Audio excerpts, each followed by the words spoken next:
I just also want to remind my colleagues what one lawmaker texted to Mark Meadows after the January 6th attack, and let me quote, "Yesterday was a terrible day. We tried everything we could in our objection to the 6 states. I'm sorry that nothing worked," end quote. Now just think about that. A lawmaker is apologizing for failing to steal an election, for failing to overturn the will of the American people. I mean, is that really what our politics have become? This sort of passed, I think, mostly unremarked upon today, given all of the other revelations from the committee. But when it comes to Mark Meadows, this seems very important.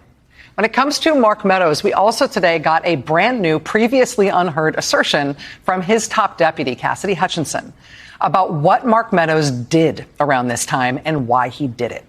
Now, we don't know why they held this piece of Cassidy Hutchinson testimony until today. We've heard so much from her in previous hearings, both on tape and in live testimony. Okay, so Mark Meadows is Trump's former chief of staff. Meadows was one of Trump's closest advisors. Meadows was in the room with Trump. Meadows knew what Trump was thinking. Meadows knew what Trump was planning. Meadows was right there during all of it. And after the 2020 election, Meadows was part of Trump's inner circle, trying to overturn the election. Meadows was there. Meadows participated. Meadows knew about the schemes. But here's the thing that just came out, and it's absolutely wild. Meadows secretly cooperated with prosecutors. Meadows went to the special counsel, Jack Smith, and cut a deal. Meadows got immunity from prosecution. And in exchange for that immunity, Meadows told prosecutors exactly what Trump was doing. Meadows told prosecutors that Trump knew he lost the election. Meadows told prosecutors that Trump was being dishonest with the public. Meadows told prosecutors that the fraud claims were baseless. But before we go any further, real quick, let's be honest, you can't really trust mainstream media anymore. That's why we built Pump Politics, to bring you real stories, real context, and no corporate spin. If you want to stay ahead of the headlines, join our free newsletter. We'll send the news straight to your inbox every day. Just click the link in the description to join. And if you just want to support what we're doing, join us. Be part of the community that actually cares about the truth. All right, let's get back to the video. But it is possible that the investigators on the January 6th committee have held this back until today because it's so bad for Mark Meadows, because they are continuing a legal battle with Mark Meadows to try to get him to testify to their investigation. This clip about Mark Meadows today points to Mark Meadows' state of mind, his intentions behind what he was doing. Think about what that means. Trump's own chief of staff, Trump's right-hand man, went to federal prosecutors and basically said Trump was lying to the American people about the election. Trump knew he lost. Trump knew the fraud claims were fake. Trump knew he was spreading lies. And Meadows told all of this to the prosecutors. Meadows gave them testimony. Meadows gave them documents. Meadows gave them a roadmap of how Trump tried to overturn the election. And Meadows did it to save himself. Meadows got immunity. Meadows protected himself from prosecution by cooperating with the people investigating Trump. And that's a huge deal because Meadows was in the room. Meadows knows what Trump said. Meadows knows what Trump did. Meadows knows whether Trump believed he lost or whether Trump was deliberately lying. And Meadows told all of that to the prosecutors. And then later, Trump issued a pardon for Meadows. Trump issued a broad pardon that covered all of Meadows' alleged conduct related to trying to overturn the 2020 election. Trump basically said, okay, you cooperated with prosecutors, you testified about what I was doing, but I'm going to pardon you anyway because you're on my team. Trump is rewarding Meadows for being part of his administration, even though Meadows backstabbed him by talking to the prosecutors. So you've got this situation where Meadows was Trump's closest aide. Meadows testified against Trump to save himself. Meadows told prosecutors that Trump was lying about the election, and then Trump pardoned him, and now nobody is going to be prosecuted. Nobody is going to face consequences. Trump's pardon basically wiped away any legal liability for Meadows or anyone else who was involved in trying to overturn the election. So the whole thing ends with Trump in power, Meadows unpunished, and the rule of law destroyed. Come on, this is absolutely wild, and it tells us everything about how Trump thinks about justice and accountability and the rule of law. Let me walk you through exactly what happened, okay? Let me walk you through what Meadows did and why it matters for understanding Trump and the 2020 election. Mark Meadows was Trump's White House chief of staff. Meadows was one of the most powerful people in the Trump administration. Meadows had direct access to Trump. Meadows knew Trump's thinking. Meadows knew what was happening behind the scenes. Meadows was in every meeting. Meadows knew everything. And after the 2020 election, Meadows was part of Trump's effort to overturn the results. Meadows was involved in the schemes. Meadows participated in the planning.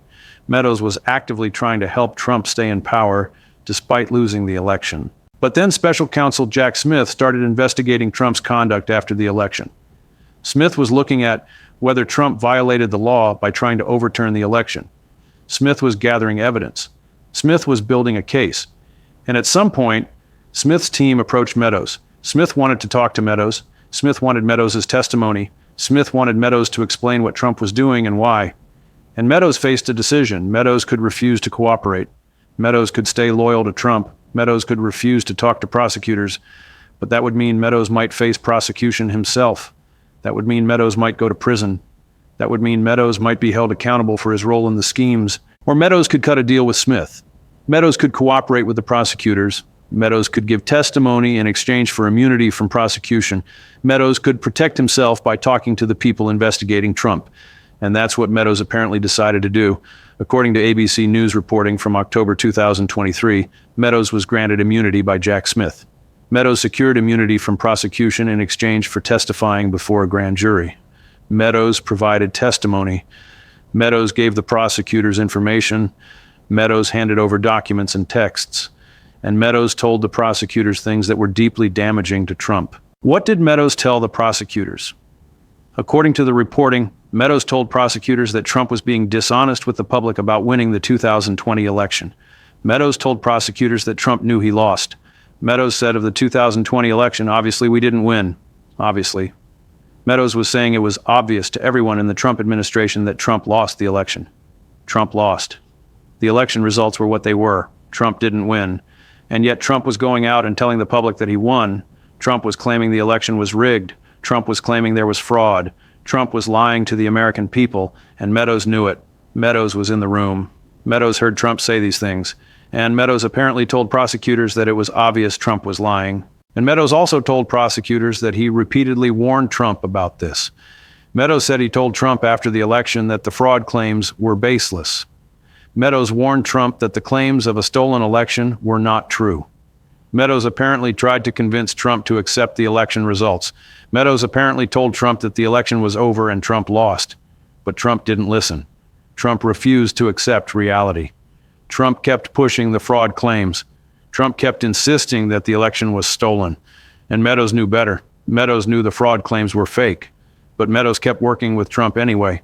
Meadows kept participating in the schemes anyway. And then there's the January 6th stuff. According to reporting from ABC News, Meadows confirmed details about Trump's conduct on January 6th while the Capitol was being attacked. Meadows said that during the attack, Trump told House Republican leader Kevin McCarthy something like, "I guess these people are more upset than you are." Trump was saying that the mob attacking the Capitol was more upset than McCarthy. Trump was saying that the people committing violence on the steps of Congress cared more about the election than the Republican leadership. That tells you what Trump thought about the attack. That tells you that Trump understood the mob was angry about the election. That tells you Trump knew the people at the Capitol were there because of his lies about the election being stolen. So Meadows gave the prosecutors a window into Trump's thinking. Meadows gave them testimony about what Trump knew and what Trump said. Meadows gave them evidence that Trump knew the election claims were false. Meadows gave them a roadmap of how Trump was lying to the public while knowing the truth. Meadows gave them testimony from someone who was in the room, someone who heard Trump say these things, someone who knew what Trump was really thinking. That's incredibly damaging testimony for Trump. That's the kind of testimony that could result in a conviction if Trump went to trial. That's the kind of testimony that proves Trump's guilty mind. And Meadows got immunity for providing this testimony. Meadows protected himself by cooperating. Meadows made sure he couldn't be prosecuted. Meadows cut a deal with the prosecutors to save himself. And that's the thing about Meadows' conduct. Meadows was willing to sacrifice Trump to save himself.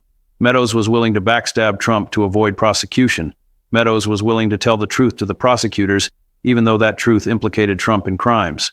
Meadows chose his own freedom over his loyalty to Trump, too. Now here's where it gets interesting. After Trump won the 2024 election and came back to power in 2025, Trump started issuing pardons. Trump pardoned all of his allies who had been involved in trying to overturn the 2020 election.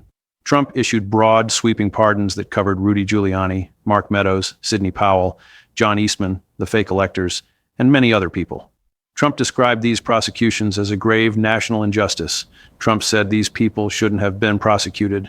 Trump said that trying to overturn the election wasn't actually illegal. Trump said it was political persecution, and Trump wiped it all away with his pardon power. So Meadows got the best of both worlds. Meadows cooperated with prosecutors and got immunity. Meadows avoided prosecution and avoided trial. Meadows protected himself from criminal liability. And then later, Trump pardoned him anyway. So even though Meadows had immunity, even though Meadows was protected from prosecution, Trump also pardoned him just to make sure. Trump basically said, I'm wiping clean everything you did related to the election schemes. Trump basically said, the pardon covers anything related to trying to overturn the election. Now here's what's important about this situation. Trump is rewarding Meadows for backstabbing him. Trump found out that Meadows cooperated with prosecutors and told them damaging information about Trump. Trump found out that Meadows testified that Trump knew he lost the election. Trump found out that Meadows said Trump was lying to the public. And instead of punishing Meadows, instead of turning on Meadows like Trump usually does when someone crosses him, Trump is rewarding Meadows. Trump is protecting him. Trump is issuing a pardon that covers everything Meadows did. Why would Trump do that? Why would Trump pardon someone who cooperated against him?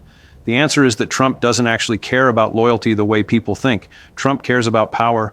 Trump cares about protecting his allies from prosecution, because if his allies face prosecution, they might testify against him to save themselves.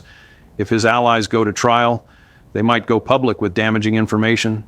If his allies are in prison, they might cooperate with other investigations. So Trump wants to keep his allies out of prison. Trump wants to make sure they're protected. Trump wants to make sure they don't cooperate against him or talk to the media or become liabilities. And the pardon does that. The pardon tells everyone in Trump's orbit that Trump will protect them.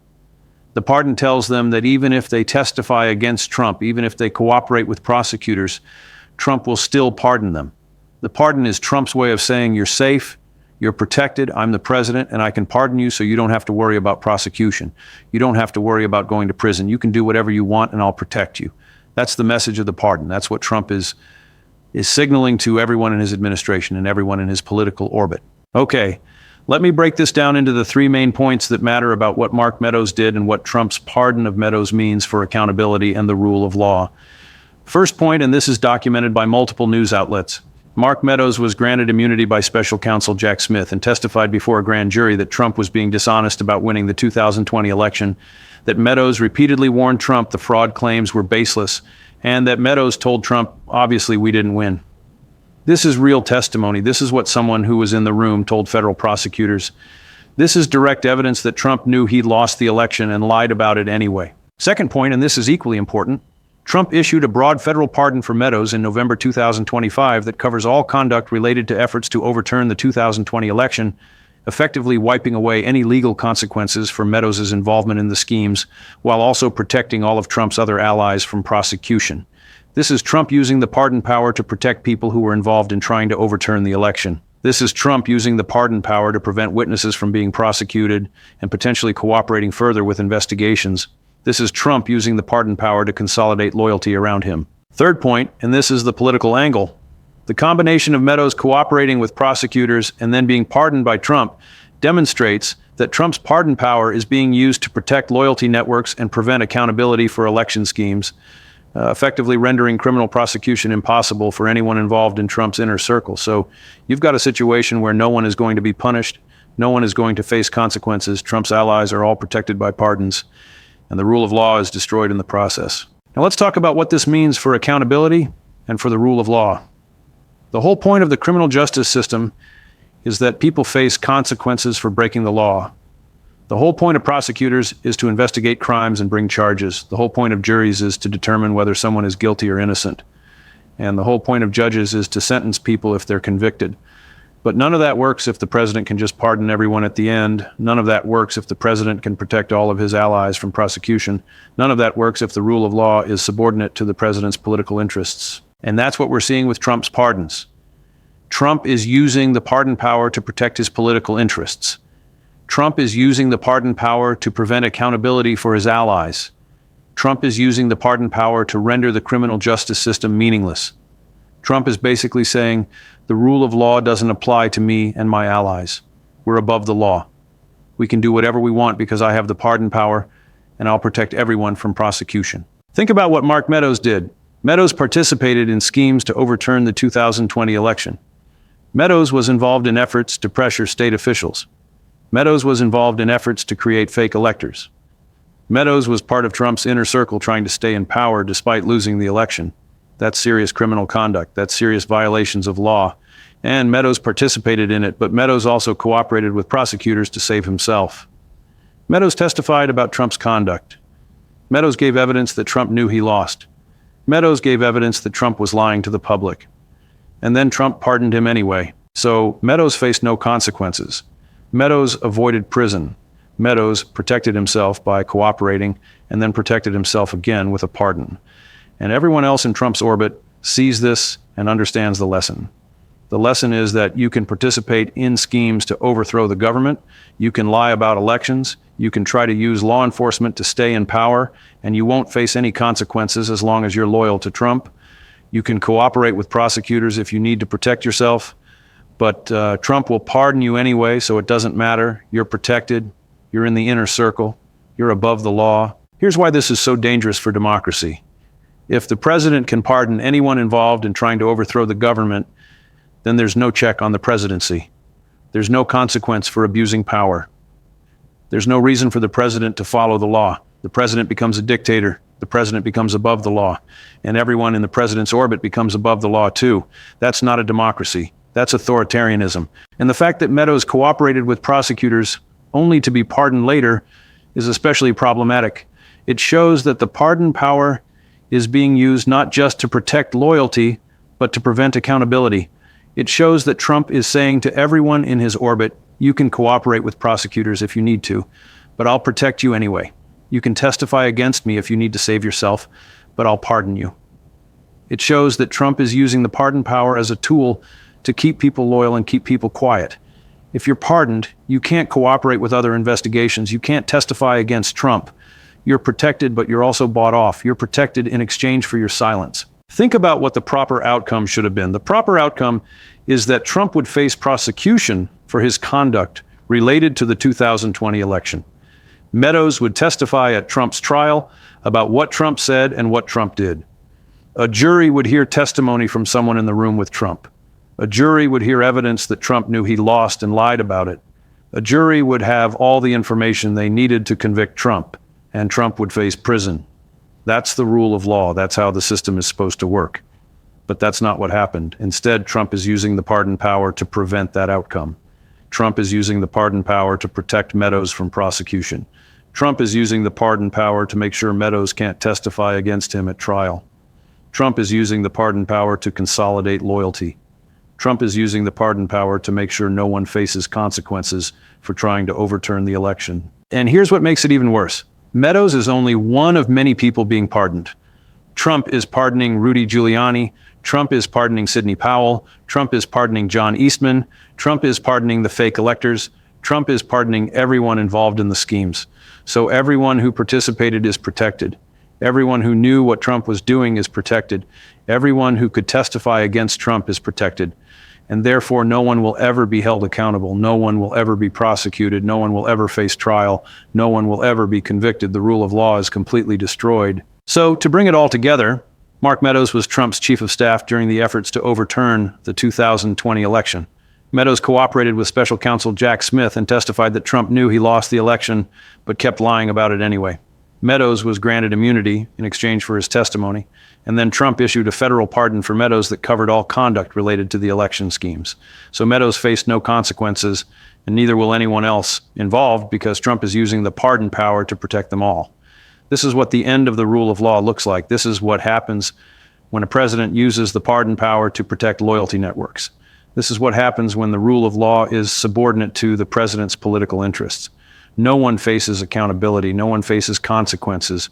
The president and everyone in the president's orbit is above the law, and democracy dies. And here's what's most important to understand. This is just the beginning. Trump is just getting started with the pardons. Trump is going to pardon more people. Trump is going to protect everyone who was involved. Trump is going to make sure that anyone who was part of his efforts to stay in power or protect himself is protected from prosecution. And in the process, Trump is going to render the rule of law meaningless. Trump is going to show that being in the president's orbit is enough to be above the law. Trump is going to show that you can commit crimes as long as you're loyal to the president. And the consequences of this are serious. The consequences are that future presidents will do the same thing. Future presidents will abuse power knowing they won't face consequences. Future presidents will try to overturn elections knowing they can pardon anyone who cooperates with investigations. Future presidents will use the pardon power as a tool to maintain power and protect loyalty networks. The pardon power itself becomes a tool of authoritarianism rather than a power exercised in the interests of justice. Think about Mark Meadows standing outside the courthouse knowing he'll never be prosecuted. Think about Meadows never having to testify at a trial. Think about Meadows never having to face a jury. Think about Meadows going free despite participating in schemes to overthrow the government. And think about all the other people being pardoned, all the people who participated, all the people who knew, all the people who could testify, all protected, all above the law. That's the reality of Trump's pardon strategy. And here's what Democrats are saying about it. Democrats are saying the pardons prove that Trump is using presidential power to protect people who help him. Democrats are saying the pardons prove that Trump is trying to destroy the rule of law. Democrats are saying the pardons prove that Trump believes he and his allies are above the law. And they're right. That's exactly what the pardons prove. Some Republicans are apparently unhappy about it too. Some Republicans are apparently furious that Meadows cooperated with prosecutors. Some Republicans apparently see Meadows as a traitor for talking to investigators. Some Republicans apparently think Meadows should have stonewalled. But Trump is pardoning Meadows anyway. Trump is protecting him. Trump is saying, I don't care that you cooperated. You're on my team and I'll protect you. That's the message. So the pardon is not just about protecting Meadows. The pardon is about signaling to everyone in Trump's orbit that they're safe. The pardon is about telling future allies that Trump will protect them. The pardon is about establishing a pattern where loyalty is rewarded with presidential protection. The pardon is about using executive power to protect a loyalty network from accountability. And the pardon is about destroying the rule of law in the process. This is where we actually are. This is the state of American government. A president using the pardon power to protect everyone involved in schemes to stay in power, a president protecting his allies from prosecution, a president preventing witnesses from testifying at trial, a president making sure no one faces consequences. That's not a democracy, that's authoritarianism. That's what the rule of law looks like when it's destroyed. Stay tuned because there are going to be more pardons. There are going to be more people protected. There are going to be more instances of Trump using the pardon power to protect loyalty. And with every pardon, the rule of law erodes a little more. With every pardon, the idea that no one is above the law becomes less true. With every pardon, we move a little further toward authoritarianism. And that's the trajectory we're on. That's the direction we're heading. And if Congress doesn't do something, if Congress doesn't act to hold Trump accountable, then the rule of law is going to be completely destroyed. And we're not going to have a constitutional democracy anymore. We're going to have whatever Trump wants.